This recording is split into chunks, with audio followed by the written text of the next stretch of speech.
Bueno, ayer por la tarde, cuando comenzó a llegar a Palacio Nacional una tómbola de la Lotería Nacional para la Asistencia Pública y se empezó a hablar de que el presidente había invitado a un grupo de empresarios y de dirigentes de organismos empresariales a cenar a Palacio Nacional, pues había una gran curiosidad por saber pues quiénes serían los asistentes y qué pasaría en esa cena. Le agradezco mucho a José Medina Mora, presidente de la Coparmex, que haya aceptado la invitación para venir al programa a platicar sobre lo que sucedió la noche de anoche, tanto en lo anecdótico como en las conversaciones formales que hubo entre el presidente y los empresarios. Habría que decir, hubo empresarios que encabezan organismos a nivel nacional, como la Coparmex, empresarios relevantes de empresas importantes de México, pero también hubo empresarios de Sinaloa, porque una parte del tema, que es de lo que más he hablado, tiene que ver con un proyecto en Sinaloa. Cuéntanos cómo fue la cena y vamos platicando de los detalles. Sí, con mucho gusto. Gracias por la invitación. Al contrario, Guillermo. gracias por estar aquí. Realmente fue un evento de empresarios de Sinaloa, de alrededor de 40 empresarios de Sinaloa, más alrededor de otros 10 representantes de organismos empresariales o otros empresarios que tienen intereses en Sinaloa. Y el objetivo fue presentar los proyectos de inversión en infraestructura en Sinaloa, principalmente esta presa Santa María, que tiene un presupuesto de 8,000 millones de pesos y en donde se abre la posibilidad de que haya una inversión público-privada y que los empresarios de Sinaloa pues, mostraron el interés por invertir.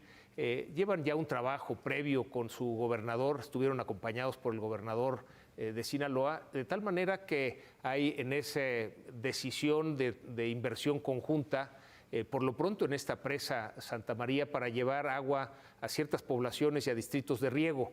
También se presentaron otros proyectos, hay otras presas, hay infraestructura carretera, en fin, hay la intención de invertir y pues ante la necesidad de recursos se abre a la posibilidad de la inversión privada. La parte anecdótica de la Lotería Nacional es porque, bueno, en el sorteo del 15 de septiembre, que es un sorteo tradicional en nuestro país, que normalmente tiene como premios en efectivo, en esta ocasión, además de que algunos premios serán en efectivo, otros premios serán unos predios que están en la costa de Sinaloa, destino turístico, en donde pues quien gane en el sorteo del 15 de septiembre esos predios, pues tendrá de alguna manera ese patrimonio y podrá pues, venderlo o de alguna manera desarrollarlo, además de los premios en efectivo que tradicionalmente tiene la Lotería Nacional. Una variable adicional es que dijo el presidente que las utilidades de ese sorteo se van a destinar directamente a la inversión en esa presa de Santa María. Entonces, ese es lo anecdótico de por qué la Lotería Nacional estaba presente en esta sesión. Se hablaba de la rifa de unos lotes de Playa Espíritu, si entendí bien, que es un proyecto que se inició y luego se abandonó, ¿verdad? Es correcto, son 8 lotes de Playa Espíritu, en donde iba a haber un desarrollo turístico. Esto de alguna manera se lo queda el gobierno federal y ahora digamos, no se ha podido vender por el costo que tiene, entonces se rifa. Puede ser una manera de salir de ese patrimonio, en el sentido de que quien lo gane por la rifa pues lo podrá vender ya o desarrollar según sea su deseo. Pero que sea lo más importante, digamos, principalmente la posibilidad de la inversión pública-privada en un proyecto, y esto esperemos que se dé en otros estados, así como en este caso fue en Sinaloa, haya esta combinación de gobiernos estatales con empresarios locales que inviertan de manera conjunta en proyectos para desarrollar distinta infraestructura. Sí, volver a inversiones público-privadas es un aspecto que se vuelve interesante y que además es lógico, es la forma en que se pueden realizar proyectos cuando el gobierno está limitado de recursos. Antes de entrar al plano serio de lo que también se habló ahí, pues se especulaba de que el presidente les iba a dar un sablazo a los empresarios, como lo hizo con la rifa del avión presidencial, que fue la rifa del avión sin avión, como se ha referido popularmente. Hoy por la mañana alguien decía, a ver si esta no es una rifa de lotes sin lotes y a la postre resulta en otra cosa. Circuló, probablemente lo viste hoy en las redes sociales, un papel que supuestamente habría entregado el presidente a los empresarios para establecer un compromiso. Si lo tenemos por ahí, Toño, vamos a mostrarlo. Para establecer un compromiso, es este que se ve ahí, por algún monto para ese gran sorteo especial 263 del 15 de septiembre, en donde se podrían comprometer desde 20 millones, 25 millones, 50 millones o más de 50 millones. Se pide especificar el monto y luego se habla ahí de la compra de los billetes de lotería y aparece incluso un espacio para decir en qué cuenta tendría que depositarse y hasta un espacio para una firma. A ver, como circuló tanto hoy en redes, quiero preguntarte si eso realmente pasó. Digamos, lo que te puedo decir es que una hoja como la que ha circulado en las redes sociales nunca se proyectó en la cena de anoche. Ni se les entregó físicamente. A mí no me entregaron nada, no sé si a alguien le hayan entregado, no hubo ningún compromiso de aportación. Sí hicimos un compromiso de comprar un cachito cuando salgan a la venta, porque bueno, pues es una buena causa finalmente la inversión. Pero bueno, esa es otra cosa. Sí, pero no hubo ningún compromiso. No hubo sablazo. No hubo, por lo menos de nuestra parte, o que nosotros viéramos que hubo esa posibilidad. Sí se mencionó y van a salir los cachitos, habrá que comprarlos. Y en este caso sí hay la rifa de estos lotes. Los lotes existen, como bien comentas, de alguna manera un proyecto que se iba a desarrollar quedó frenado y ahora pues, se rifan esos lotes, de tal manera que esa parte sí existe de la rifa. Y se entregarán a quien resulte ganador. Y se entregarán a quien participará quien quiera participar. Es un sorteo tradicional en nuestro país, seguramente habrá mucha gente que compre cachitos, alguien saldrá beneficiado ya sea con un premio en efectivo o con un premio en un lote turístico en Sinaloa. Trascendió lo anecdótico, que es todo esto que hemos estado platicando, pero alguien me refería en la mañana, y te quiero preguntar hasta dónde llegó eso, que el presidente habló de otros temas, pues que tienen que ver con la economía y las finanzas, que tienen que ver con los empresarios, que tienen que ver con el gobierno, la inflación, que no solo nos afecta a nosotros, ya estamos viendo en el caso de Estados Unidos que han rebasado el 9%, en nuestro caso ya rebasamos el 8%, pero también se habló de un tema que ha venido preocupando a los gobiernos de los 3 países integrantes del TEMEC, pero también al sector empresarial de los 3 países integrantes del TEMEC, especialmente en el sector eléctrico. ¿Qué nos puedes platicar de esa parte de la cena de anoche? Sí, lo que puedo comentar, Guillermo, es que efectivamente hubo una amplia conversación sobre el tema de la inflación. Es un tema que nos preocupa a todos, que de alguna manera recordarás que se hizo un acuerdo de unidad entre gobierno e iniciativa privada para contener un poco el aumento de la inflación. En ese sentido hubo compromiso de empresas para no trasladar el aumento de costos a los precios.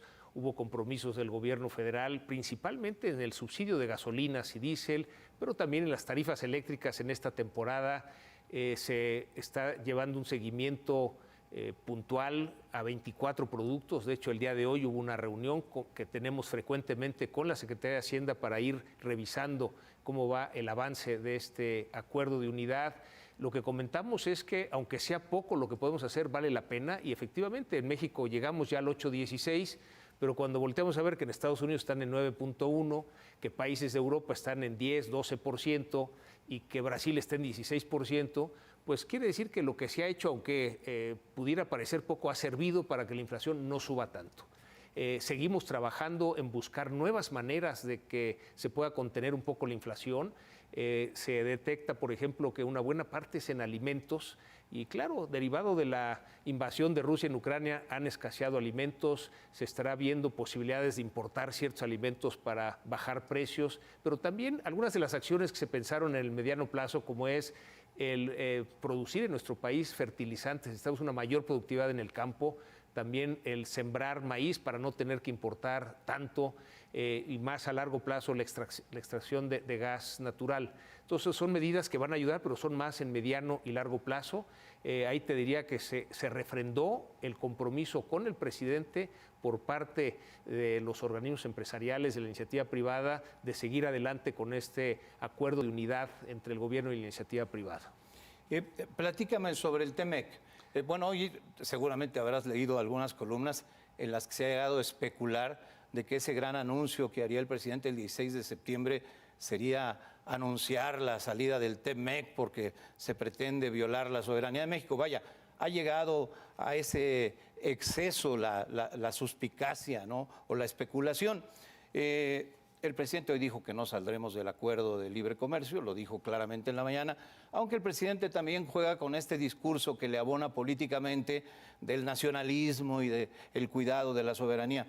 ¿Qué se habló en la reunión con empresarios acerca de este tema de las consultas con Estados Unidos y Canadá? Sí, es un tema que nos ha preocupado al sector empresarial y que lo hemos dialogado con el presidente, así como también con la secretaria de Economía, con Tatiana Cloutier, con el canciller. Es un tema que afecta al país. Sabemos por el Tratado de Libre Comercio de América del Norte, el Telecán, que esto sirvió muchísimo al crecimiento de nuestro país.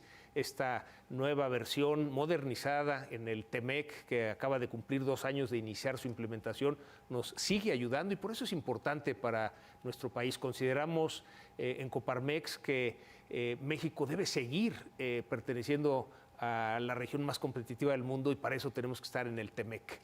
Hay 4 temas que ha puesto en la consulta el gobierno de los Estados Unidos. Un tema que tiene que ver con la respuesta a las solicitudes a la Comisión Reguladora de Energía, la CRE.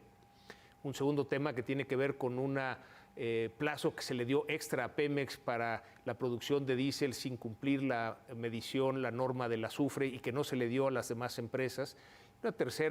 Un tercer tema tiene que ver con que se obligue a utilizar los ductos de Comisión Federal de Electricidad y de Pemex.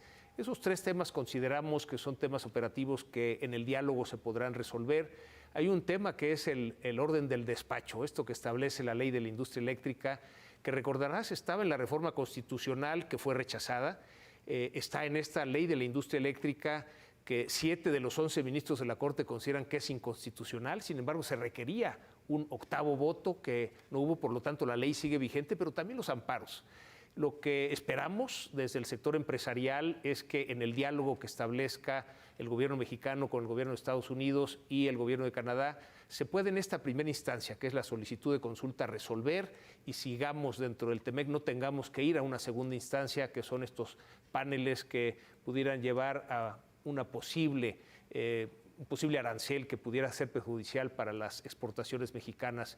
El día de hoy tuvimos reunión con la secretaria de Economía, con Tatiana Cloutier, en el sentido de este diálogo, y la expectativa que tenemos es que sí se pueda resolver en esta primera instancia la solicitud de consulta.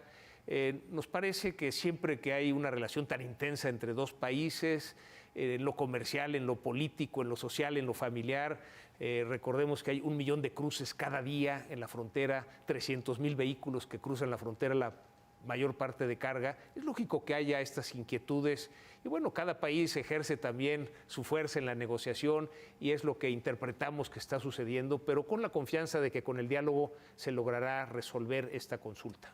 Llamó especialmente la atención pues, el documento emitido por la representante comercial de los Estados Unidos, que fue un documento duro, pero además fue un documento que prosiguió a una serie de reuniones con John Kerry en México, con el embajador Ken Salazar, con CEOs de empresas de la industria eléctrica que vinieron a platicar, incluso con el presidente López Obrador. Y llamó la atención también que este documento duro haya sido publicado pues, unos cuantos días después de la visita del presidente López Obrador, lo que para muchos los llevó a interpretar que pues, no había sido tan buena la visita, por lo menos en ese terreno, ¿no? Sí, mira, con respecto a la postura de las empresas estadounidenses en este CEO Dialogue que hubo en Washington, de directores generales de empresas americanas y directores generales de empresas mexicanas con el presidente López Obrador. Recordemos que el presidente Biden no pudo estar presente porque tenía un viaje a Israel. Ahí las empresas estadounidenses fueron muy claras, decir que pues más que cada empresa tuviera que ir con el embajador Ken Salazar a negociar sus inversiones, que bueno, suenan muy interesantes, 40,000 millones de dólares de aquí al 24. Sin embargo, lo que piden es que haya reglas parejas que cualquier empresa pueda aplicar y no se tenga que negociar una por una. Eso es reflejo de lo que el sector empresarial está solicitando y que desde luego es la expectativa que tenemos, que haya una señal clara de que en México se respeta la ley, se respetan estos acuerdos firmados como es el TEMEC y consideramos que es a lo que vamos a llegar, a que seguiremos en el TEMEC y el TEMEC seguirá siendo una fuerza muy importante para el desarrollo del país. Sí, el documento de la representante comercial de Estados Unidos era casi una copia del documento que publicaron los integrantes de la poderosa Cámara Americana de Comercio después de esta reunión que tuvieron con el presidente López Obrador, de tal manera que sí hay motivo de preocupaciones y ojalá el tema se atienda de una manera que pueda resultar positivo para los tres países, que al final de cuentas de eso se trata el TEMEC, ¿no? De favorecer el intercambio comercial entre los tres países para beneficio mutuo, ¿no? Sí, de hecho, la solicitud de consulta de Canadá es diferente y llevará un curso paralelo. Es nada más un punto el que ellos están solicitando consulta, pero bueno, en la misma instancia esperemos que también se resuelva con Canadá. Y evitar el panel, ¿no? Que ya en el panel las cosas se complican más. Pues mira, lleva más tiempo y pudiera haber sanciones que no queremos que haya en la relación comercial. Sin embargo, afortunadamente el mismo TEMEC tiene en el contenido estas instancias, de tal manera que si fuera necesario, pues iríamos al panel. Esperemos a ver que esto se resuelva antes, pero hay también esa instancia posible. Ojalá. José Medina Mora, presidente de Coparmex, te agradezco como siempre tu buena disposición para acompañarnos y platicar sobre todos estos temas. Con mucho gusto, Guillermo, muchas gracias por la invitación. Que te vaya muy bien, hasta pronto. Hasta pronto.